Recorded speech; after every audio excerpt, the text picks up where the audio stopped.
জাগার কথা মনে উঠছে। আমি বড় দুনিয়া ঘুরা ব্যক্তি, যদিও আমার দেশে আমার মান নাও থাকতে পারে, কিন্তু আলহামদুলিল্লাহ আমার দেশে আমার অদ্বিতীয় নেই। কোরআনে যত জাগার কথা লেখা আছে আমাকে গুনতে হবে, আমি কোনোটা দেখি নাই কিনা এটা আমাকে গয়না বলতে হবে। তো আমার এক জায়গার কথা মনে উঠলো, ধ্বংস স্তূপকে ঈসা আলাইহিস সালাম দেখা, ওই গ্রামকে দেখা ঈসা আলাইহিস সালাম জিজ্ঞাসা করছিলেন সাথীদেরকে যে তোমরা কি জানতে চাও যে এই গ্রামবাসীকে আল্লাহ সমূলে ধ্বংস করলেন কি করে? তো সাথীরা বলতেছিল যদি আপনি জানান তাহলে আমাদের জন্য খুব ভালো হয়। উনি জানাইছেন বিদায় আমাদের নবীজি আমাদেরকে জানাইছেন। উনি গ্রামবাসীকে জিজ্ঞাসা করছেন, ইয়া আহলাল কারিয়া আজিবু রূহাল্লাহ, হে গ্রামবাসী আল্লাহর রূহের ডাকে সাড়া দাও।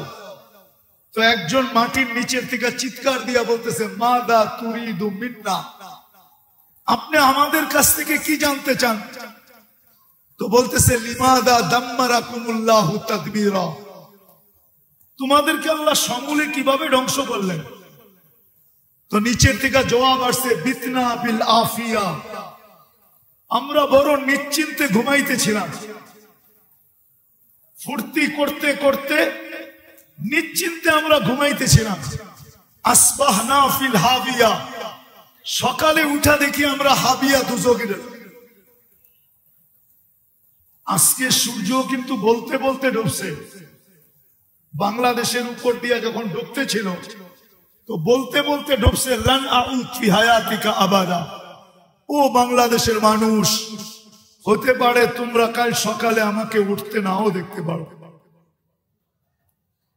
জ্বলন্ত প্রমাণ, কয়েকদিন আগেই তুর্কিতে যে ভূমিকম্প আসছে, 1.5 লক্ষ মানুষ মারা গেছে, একটা শহর মাটির সাথে মিশা গেছে।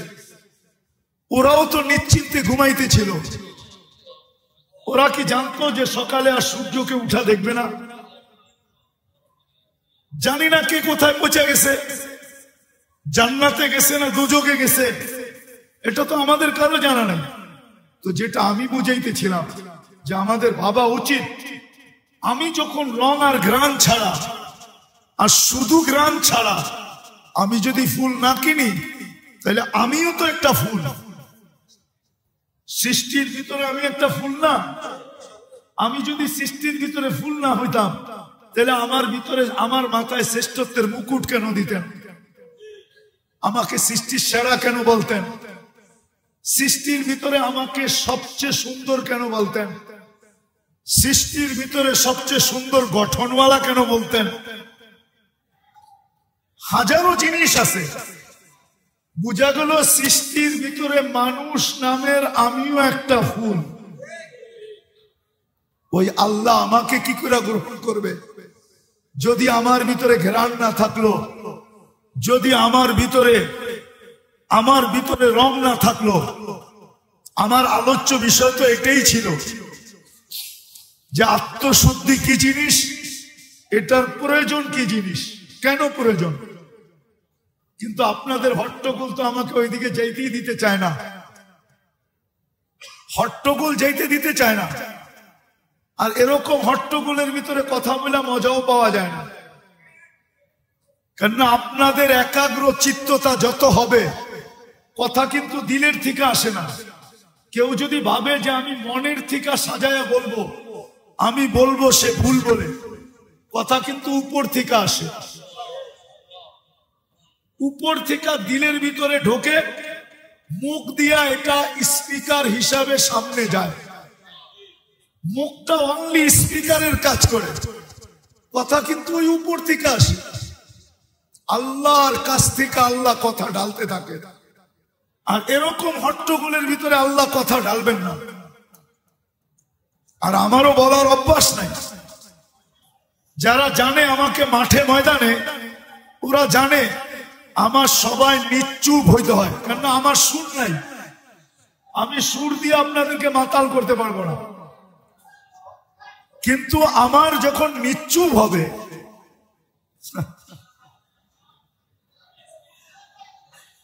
তখন কথা দেখা যাবে উপর থেকে আসবে, আল্লাহ দিলের ভিতরে ঢালবেন। হতে পারে আজকের মজমা এই রাত্রটা 12টা নামের নামকরণ আছে। এই রাত্রটা শুধু আমরা একটা নাম জানি, 13টা নামে নামকরণ আছে এই রাত্রটা। কয়টা? আমরা জানি শুধু একটা, কি? 12টাই জানি না আমরা। এই রাত্রটাকে 13টা নামে নামকরণ করা হয়েছে বিভিন্ন কিতাবে। আমি আপনাদেরকে বুঝাইতে চাইতেছি, যারা বলে যে এই রাত্রের কোনো অস্তিত্বই নাই, কোনো অস্তিত্ব নাই। আচ্ছা, এই রাত্র কি 2-1 বছর আগের থেকে শুরু হয়েছে? কবের থেকে? আচ্ছা, শাবান কবের থেকে? আগে আসে শাবান মাসটা কবের থেকে? এটা কার থেকে নির্ধারিত? এটা কি আমরা বানাইছি? হ্যাঁ, কোরআনে আছে ইসনা আশারা শাহরা, 12। তাহলে আমাদের নবীজি শাবান বলে গেছেন, ঠিক না? হ্যাঁ, তাহলে বোঝা গেল নিসফুম মিন শাবান, শাবানের 15 তারিখের রাত্র। এটাকে 13টা নামে নামকরণ করা হয়েছে। আমরা জানি শুধু একটা নাম, কি? লাইলাতুল। 12টাই আমরা জানি না, ঠিক না? নামকরণ কয়টা? 13টা। আপনাদের হট্টগোল কিন্তু আমাকে অনেক দূরে নিয়ে গেছে। 13টা নামকরণের ভিতরে আমরা একটা নাম জানি, আর একটা নাম নিয়েই আমাদের বিভক্তি। কেউ বলে লাইলাতুল বরাত নাই, আমি বললাম ঠিক আছে, একটা নাই, আরো 12টা তো আছে। হ্যাঁ, একটা নাই, আরো 12টা। কি? একটা নাই। একটা নাই দেখা কি 13টার ভিতর থেকে 13টাই নাই? একটা নাই, কি নাই? একটা নামকরণ নাই, আরো তো 12টা, আরো 12টা নাম আছে। টোটাল নাম হইল এই রাত্রের 13টা। কয়টা? কিতাব ঘাটলে 13টা নাম পাওয়া যায়, 13টা। আমার বিশ্বাস হট্টগোল আমরা এই জন্যই করতেছি, মিডিয়ার যুগ তো। কেউ কেউ ভাবতেছে এই রাত্রের কোনো অস্তিত্বই নাই, বিদায় এই রাত্রের কথা মনোযোগ দিয়ে শুনে লাভটা হবে কি? আমি এই রাত্রের কথা বলতে বসি নাই। আমার আলোচ্য বিষয়টাই হলো আত্মশুদ্ধি। কি? কোরআনের সবচেয়ে বড় কসম আছে, কোরআনে 7টার উপরে কোনো কসম নাই। والشمس وضحاها والنهار إذا جلاها والليل إذا يغشاها والسماء وما بناها والأرض وما طحاها ونفس وما سواها فألهمها فجورها وتقواها قد أفلح من زكاها। 7 কসমের পরে আল্লাহ বলছেন, আমার কাছে তোমাদের কাছে যেরকম প্রথমে তালাশ করো, রঙও লাগবে, ঘ্রাণও লাগবে, কিন্তু রং আর ঘ্রাণওয়ালা মার্কেট আউট, কোথাও পাওয়া যায় না। এখন যুবক তালাশ করতেছে যে একটা রং আলা হইলেও চলবে, নাইলে কিন্তু জুতার বাড়ি, নাইলে কিন্তু গেলেই তো জুতা দেখাবে, ঠিক না? মনে হয় বুঝাইতে পারি নাই। হ্যাঁ, আল্লাহ বলে 7 কসম খায়া বলতেছেন যে আমার কাছেও কিন্তু রঙও লাগবে, ঘ্রাণও লাগবে। রঙও লাগবে, রঙও লাগবে, ঘ্রাণও লাগবে। কিন্তু আল্লাহকে যদি প্রশ্ন করি, আল্লাহ রং ঘ্রাণ তো নাই, শুধু রং আছে। আল্লাহ বলে শুধু রং হইলেও চলবে, কিন্তু ওই রংটা আমার বন্ধুর রঙে রঙিন হইতে হবে। ওই রংটা আমার বন্ধুর রঙে রঙিন হইতে হবে, রঙিন হইতে হবে। একটা কথা বোঝেন, আমি একটা প্রশ্ন করি আপনাদেরকে। আচ্ছা বলেন তো, সাক্ষী ছাড়া কোনো কেস চলে? যদি সরকার বাদী হয় তারপরও লাগবে সাক্ষী, লাগবে। হ্যাঁ, যদি পুলিশ বাদী হয় লাগবে। তাহলে কিয়ামতের দিন তো আল্লাহ বিচার কার্য শুরু করবেন। কিয়ামতের মাঠে বিচার দিনের স্বামী আল্লাহ, ঠিক না? বিচার কাজ আল্লাহ পরিচালনা করবেন, ঠিক না? আল্লাহকে যদি প্রশ্ন করি, আল্লাহ সাক্ষীকে, আপনি যে বিচার কাজ করবেন সাক্ষী কই? জবাব কি আপনাদের কাছে? অনেকে বলবেন সাক্ষী হইল কেরামান কাতিবিন, ঠিক না? ভুল। কেননা ফেরেশতা মুকাল্লাফ না, ফেরেশতা হুকুমের অধীন না, ফেরেশতা শরীয়তের অধীন না। সাক্ষী এটা শরীয়তের বিষয়, আর ফেরেশতা শরীয়তের কি না মুকাল্লাফ। কিছু আলেম ওলামা আছেন তো এখানে, বুঝেন তো? ফেরেশতা শরীয়তের মুকাল্লাফ না, তাহলে ওরা সাক্ষী দিবে তো কি করে? ওরা পেপার দিতে পারে কিন্তু সাক্ষী দিতে পারে না। লিখিত পেপারটা দিতে পারে, সাক্ষী দিতে পারে না। তো আল্লাহ বলে আমি সাক্ষী এই উম্মতে মুহাম্মাদীকে নির্ধারণ করছি। আমরা হইলাম কিয়ামতের মাঠের রাজ সাক্ষী। রাজ সাক্ষী বুঝেন? কিছু সাক্ষী থাকে বিলকুল গোপনীয়, এটাকে কি বলে? রাজ সাক্ষী। আমরা হইলাম ওই সাক্ষী। কোরআন বলতেছে শুহাদা আলান নাস, কিয়ামতের দিন আমি তোমাদেরকে সাক্ষী হিসাবে আমার পাশে দাঁড় করাবো। এই জন্য জালালউদ্দিন সুয়ুতী রহমতুল্লাহ আলাইহি মুস্তাকিল একটা কিতাব লেখছেন এই আয়াতের উপরে, শুহাদা আলান নাসের উপরে। উনি মুস্তাকিল একটা ছোট একটা বই লেখছেন, ছোট একটা কিতাব। আপনাকে খুঁজে বের করতে হবে, কিন্তু আমি নাম দিব না, কেননা আমার এটা জীবনের সংগ্রহ, তো সারা দুনিয়া ঘুরে ঘুরে আমি এটা বাহির করছি। ইম্পসিবল। আপনি এখন আমার বিরুদ্ধে লিখতে থাকেন যত পারেন ফেসবুকে, কিন্তু আপনি যদি টুকান তাহলে পাবেন। আমার মতো ঘুরেন, টুকান, পাবেন।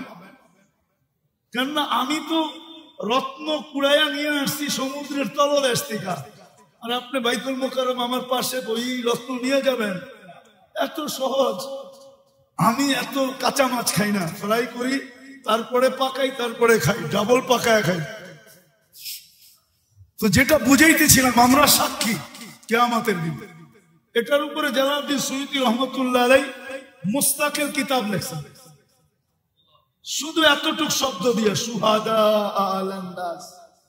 তারপরে উনি দলিল নিয়ে আসছেন, শত দলিল আনছেন, উনি লেখছেন। তো যেটা বুঝাইতেছিলাম, আমি সব জায়গায় চলে আসছি, দেড়টা বাজতে চলছে।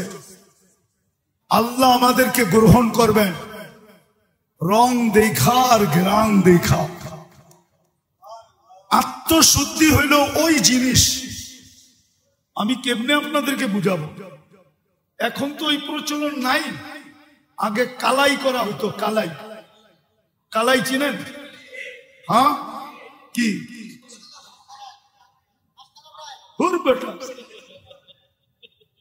আগে পাতিলের ভিতরে কালাই করা হতো। আমাদের দেশে আগে পাতিল ছিল, ইয়ের পাতিল, কি বলে এটাকে, তামার পাতিল। তামার পাতিলে আগে খানা, বড় বড় প্রোগ্রামে তামার পাতিলে পাকানো হতো। এখনো আছে, এখনো অনেক জায়গায় তামার বড় বড় পাতিলে। এটাকে বৎসরে 2-3 বার রূপালী কালার দিয়া, রূপার কালার দিয়া কালাই করতে হয়, কালাই।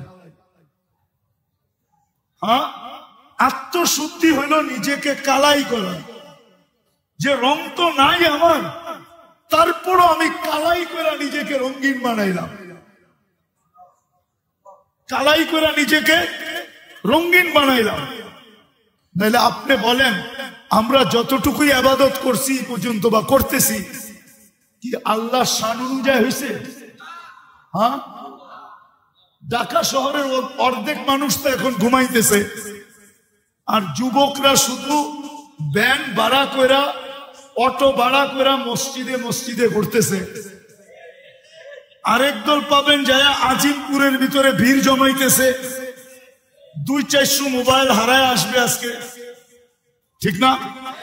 হ্যাঁ, আরেক দল যায় দেখবেন, আমি বিরোধিতা করতেছি না, শুধু মাজারে মাজারে যায়া এরকম ভিড় জমাইতেছে, ঠিক না? কিন্তু এই রাত্রটা তো এই জন্য ছিল না, এই রাত্রটা তো ছিল কালাইয়ের জন্য, কালার রাত্র।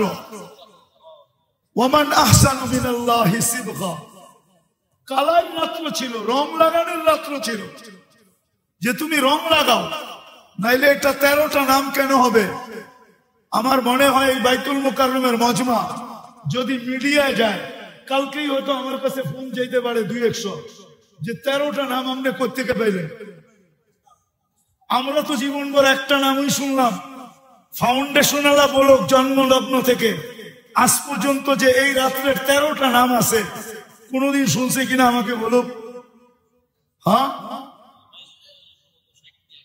13টা নাম এই রাত্রের, 13টা। কয়টা? যারা নিষেধ করছে ওরা একটা নিষেধ করছে, এখনো 12টা তার জায়গায় রয়ে গেছে, 12টা তার জায়গায়, 12টা তার জায়গায় আছে, বিদায় এটাকে উড়াইয়া দেওয়া যাবে না। আরেকটা যুক্তি দিতেছি যদি আপনাদের মনে লাগে, বলেন ইমাম গাজালি রহমতুল্লাহ আলাইহির নাম নিয়া আলেম ওলামা ডেলি যতবার রহমতুল্লাহ আলাই বলে, আমি যে বললাম লাইলাতুল বারাত বলতে কিছুই নাই, আমার মৃত্যুর পরে আমার নাম নিয়ে এত লোক কি রহমতুল্লাহ আলাই বলবে? হ্যাঁ, রহমতুল্লাহ আলাই বলাটা কি নিজের পক্ষ থেকে আসে না ওইখান থেকে আসে? এই দোয়াটা কোত্থেকে আসে? হ্যাঁ, কি ওলামা কি বলে? হ্যাঁ, আবুলাই সমরকান্দি রহমতুল্লাহ আলাইহির নাম নিয়া মনের থেকে রহমতুল্লাহ আলাই আসে, ঠিক না? কিন্তু দুনিয়াতে তো এরকমও লোক আছে, এরকমও লোক আছে, এরকমও লোক আছে যাদের নাম আমরা নেই, যাদের নাম আমরা নেই, মুসলমান ছিলেন বটে। ঈশা খান নাম নিয়ে কয়জন রহমতুল্লাহ আলাই বলে? ঈশা 12 ভূঁইয়ার একজন, ঠিক না? কি 12 ভূঁইয়ার? সোনারগাঁয় যার রাজধানী, ঠিক না? হ্যাঁ, কয়জন বলে রহমতুল্লাহ আলাই? কি আরো আমি দেখাইতে পারি, কিন্তু আমি যে নিষেধ করে দিলাম একটা, যেটার কোনো লাইলাতুল বারাত বলতে কোনো অস্তিত্বই নাই, আমি প্রথম যুক্তি দিছি, একটা আপনি না করছেন, কিন্তু 12টা এখনো রয়ে গেছে। কি 12টা এখনো কিতাবের পৃষ্ঠায় রয়ে গেছে, ঠিক না? 12টাকে খণ্ডন করতে আপনার আরো 12 বছর লাগবে। 12 বছরে পারবে না, ঠিক না? দ্বিতীয় হলো যে আমি যে এটাকে নাই বললাম, আমাকে ভাবা উচিত ছিল যে আমি মারা যাওয়ার পরে আমাকে কয়জন রহমতুল্লাহ আলাই বলবে। আর যারা লেখা গেছেন, যারা প্রমাণ দিয়ে গেছেন, এদের নাম নিয়ে ডেলি কত কোটি মানুষ রহমতুল্লাহ আলাই বলে। বাংলাদেশের কোন আলেম নাই যে ইমাম গাজালি রহমতুল্লাহ আলাইহির নাম শুনবে আর রহমতুল্লাহ আলাই বলবে না। আবুলাই সমরকান্দির নাম শুনবে আর বলবে না, আশরাফ আলী থানভী রহমতুল্লাহ আলাইহির নাম নিবে আর রহমতুল্লাহ আলাই বলবে না, হুসাইন আহমদ মাদানী রহমতুল্লাহ আলাইহির নাম নিবে আর রহমতুল্লাহ আলাই বলবে না। এরকম লোক খুব কম আছে, খুব আলেম কম আছে, ঠিক না? কি বলেন? আরো যত আছে। দ্বিতীয় আরেকটা কথা হলো, বলেন শয়তানের হাত থেকে নিরাপদ একমাত্র কে? নবীরা হইল মাসুম, নিষ্পাপ, আর সাহাবারা হইল শয়তানের হাত থেকে নিরাপদ। ওনাদেরকে বলা হয় মাহফুজ। ওনারা কি নিরাপদ, ঠিক না? আর আমি কি নিরাপদ? হ্যাঁ, আমি কি নিরাপদ না? আমি যতদিন পড়তেছিলাম আমার সাথে যেটা আছে, ও কি ট্যাবলেট খায় ঘুমাইতেছিল না বাবা খায় ঘুমাইতেছিল? ও তো আমার সাথে পড়তে ছিল, ঠিক না? হইতে তো পারে এই কথাটা আমার না হইয়া আমার সাথে যেটা আছে, যার হাত থেকে আমি নিরাপদ না, কথাটা হয়তো ওরও হইতে পারে। মনে হয় বুঝাইতে পারি, বুঝাইতে পারলাম? ওর পক্ষ থেকেও হইতে পারে, ঠিক না? পরে হয়তো দেখা যাবে এটা স্লিপ অফ টাং,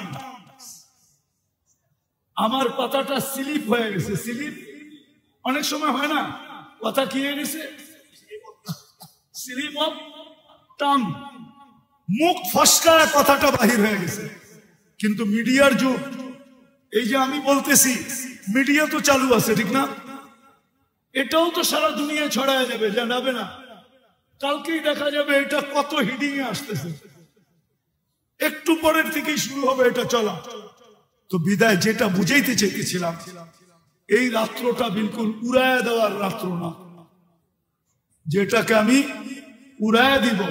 হ্যাঁ, এটাও সত্য, আমাদের ভিতরে কিছু লোক আছে যারা এই রাত্রটাকে এতটুকু অতিরঞ্জিত করছে যে করতে করতে করতে করতে এরকম একটা স্তরে নিয়ে গেছে যে কিছু মানুষের আঙ্গুল এটার উপরে উঠা গেছে। আর উঠানোটা উচিত ছিল, কি উঠানোটা উচিত ছিল অতিরঞ্জিত করার কারণে। যেমন আল্লাহ রাসূল সাল্লাল্লাহু আলাইহি ওয়াসাল্লাম বলছেন যে আমার প্রশংসা এতটুকু করো না, আমার প্রশংসা এতটুকু করতে করতে করতে করতে আমাকে আল্লাহ পর্যন্ত নিয়ে যাও না। এই জন্য উনি বলছেন লা তাজআল কবরি ওয়াসানা, আমার কবরকে কিন্তু মূর্তি বানাও না। লা তাজআলনি কবরান কবরি ইউবাদ, আমার কবরকে পূজার জায়গা বানাও না। অনেক কথা বলছেন, মেরে হাত সে মেরা রুতবা না বাড়ানা, বাড়াকর বহুত তুম না মুঝকো ঘটানা। আমাকে যতটুকু আল্লাহ স্থান দিছেন ওই পর্যন্ত রাখো, এর চেয়ে উপরে নিয়ে যাও না। উপরে নিয়ে গেলে দেখা যাবে আমার মর্যাদা বাড়ানো হয় নাই, বরং আমার মর্যাদাকে তোমরা কমায়া দিছো। তো আসলে আমাদের ভিতরেও কিছু লোক আছে যারা এই রজনীটাকে এতটুকু বাড়াইয়া দিছে, বাড়াইতে বাড়াইতে বাড়াইতে বাড়াইতে বাড়াইতে বাড়াইতে এত কিছু এটার ভিতরে ঢুকাইয়া দিছে যে এখন কিছু লোক আঙ্গুল উঠানো শুরু করছে। সুযোগ পাইছে বা উচিতও ছিল, কি উচিত ছিল, কিন্তু উচিত কাজ করতে যায় আঙ্গুল উঠাইতে যায়, এটাই বলতেছি, আঙ্গুল উঠাইতে যায় এত দূর উঠাইয়া দিছে যে এখন এটার অস্তিত্বই বিলীন হয়ে গেছে। তাইলে এটাও ঠিক না। যা হোক, যেটা বলতেছিলাম এই রাত্রটা, আমি যেটা বলতেছিলাম, আল্লাহ কিন্তু আমাদেরকে গ্রহণ করবে রং দেখা আর ঘ্রাণ দেখা। আত্মশুদ্ধি হইল রং আর ঘ্রাণের কি সংমিশ্রণ, রঙও আবার কি ঘ্রাণ, রঙও ঘ্রাণ। দেখেন শাহজালাল রহমতুল্লাহ আলাইহির কাছে কিন্তু কিছুই ছিল না, শুধু একটা জায়নামাজ ছিল। কি ছিল? কোন তীর ছিল না, তলোয়ার ছিল না, ডাল ছিল না, সরকি ছিল না, কোন বোম ছিল না, টোম ছিল না। কিন্তু উনি সিলেট বিজয় করছেন না, করেন না? কি দিয়া? শুধু জায়নামাজ। শুধু জায়নামাজটাই হইল আত্মশুদ্ধির রং আর কালারের বিস্ফোরণ। বিস্ফোরক ছিল এটা, এটা জায়নামাজ ছিল না, এটা বিস্ফোরক ছিল, বিস্ফোরণ ছিল। ওনার আত্মশুদ্ধির কারণে, রং আর ঘ্রাণের কারণে যখন রাজা গৌর গোবিন্দ দেখছে যে পানির উপর দিয়া জায়নামাজে বৈশা পার হইতেছে, তো ও বুদ্ধিমান ছিল, ও বুঝা ফেলছে মাত্র আমাকে জায়নামাজ দেখাইছে, কিন্তু জায়নামাজের মালিক দেখায় নাই। যদি জায়নামাজের মালিক দেখায় দেয় তাইলে কিন্তু আমার অবস্থা আরো খারাপ হবে। বিদায় বাবা, জান্নিয়া পালাও, জান্নিয়া পালাও। তো আজকের রাত্রটা আসলে ওনারা যে পয়েন্টটা নিছে, 13টার ভিতরে এটাও একটা, যে আজকে রাত্র 13টা নামের ভিতরে এটাও একটা, যে আজকের রাত্রটা হলো কালাইয়ের রাত্র। কালাই সিবগাতুল্লাহ অনান আহসানু মিনাল্লাহি সিবগা, এটা আপনারা বুঝবেন। বালা اللهم لك الحمد كما ينبغي لجلال وجهك وعظيم سلطانك يا حنان يا منان يا جواد يا كريم لا اله الا انت আল্লাহ বলার কর্ম ছিল শেষ, শোনার কর্ম ছিল শেষ, এখন ভিক্ষার করো। আল্লাহ আমরা কোথায় বসে হাত তুলে আছি, তার বাড়িতে বসে হাত তুলে আছি, তার বাড়িতে বসা। এতগুলো মানুষ যদি কারো বাড়িতে আসে, আল্লাহ আমাদের দেশে বিজ্ঞান নীতি হলো কেউ যদি কারো বাড়িতে আসে তাহলে এক গ্লাস পানি হলো পান করা। আপনার মতো কাইদুর তো কেউ নাই, আপনার মতো আত্মমর্যাদাশীল তো কেউ নাই, আপনার মতো দায়রাতওয়ালা তো কেউ নাই। এতগুলো মাটির মানুষকে নিজের বাড়িতে রেখে আনবেন আর হাত পাতার পরেও খালি বিরোধ করবেন, তাও ওই সময় যেই সময় আপনি দেওয়ার জন্য রাখতেছেন, যেই সময় আপনি মাপ করার জন্য রাখতেছেন,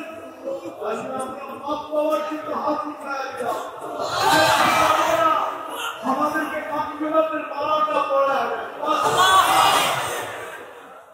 আমাদেরকে মাত্রাতে মালাটা আজকে হাবিবের উম্মতকে মাফ করে দেন, আপনার বন্ধুর উম্মতকে মাফ করে দেন, আপনার হাবিবের উম্মতকে মাফ করে দেন, পুরো উম্মতকে মাফ করে দেন। ইসলামের সাথে সাথে জিন্নাতকেও মাফ করে দেন, মাফ করে দেন, মজলুমকেও মাফ করে দেন, প্রত্যেকটা উম্মতকে মাফ করে দেন। আয় আল্লাহ, যে নিজেকে উম্মত বলে মনে মনে ভাবে, প্রকাশ করুক আর না করুক, ওকেও মাফ করে দেন।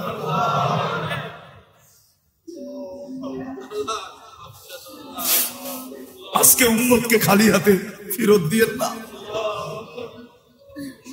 আল্লাহ মাফ করে দেন, মাফ করে দেন, মাফ করে দেন। مغفرتك أوسع من ذنوبنا رحمتك أرجى عندنا من أعمالنا مغفرتك أوسع من ذنوبنا رحمتك أرجى عندنا من أعمالنا مغفرتك أوسع من ذنوبنا رحمتك أرجى عندنا من أعمالنا يا من لا تذله الذنوب ولا تنفع ولا تنقصه المغفرة فارا আল্লাহ দেখেন আমরা হাত উঠায় বসে আছি, মাগফিরাত চাইতেছি, মাপ চাইতেছি, আর আপনি বলতেছেন আনতাল গফুরুর রহিম। তাইলে আমাদের জন্য লাভ হবে তো হবেটা। সাথে সাথে সমস্ত মুর্দে গানকে মাফ করা দেন। এই মাটির নিচে উম্মতে মুহাম্মাদি জাল্লা বরাবর ঈমান নিয়ে যারা শুয়ে আছে সবাইকে মাফ করা দেন। আয় আল্লাহ, আমাদের আত্মীয় স্বজন যারা কবরে শুয়ে আছে সবাইকে মাফ করা।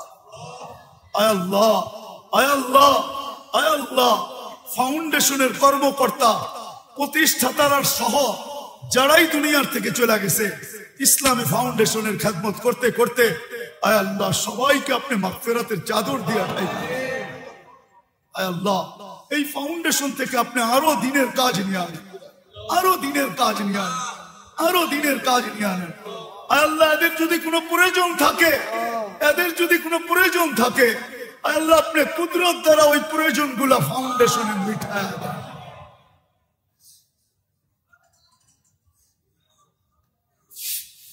আল্লাহ ফাউন্ডেশনের প্রতিষ্ঠাতা পরিষদ যারাই কবরে চলে গেছে, আল্লাহ সবাইকে আপনি মাফ করে দেন। আল্লাহ আমাদের দেশটাকে আপনি সুরক্ষিত করেন, হেফাজত করেন, আর সর্ব ধরনের বিপর্যয়ের থেকে রক্ষা করেন, সমস্ত ধরনের বিপর্যয়ের থেকে রক্ষা করেন, সমস্ত ধরনের আসমানি জমিনি বালার থেকে হেফাজত করেন। সর্বশেষ আয় আল্লাহ আপনি ফিলিস্তিনকে জয় যুক্ত করেন।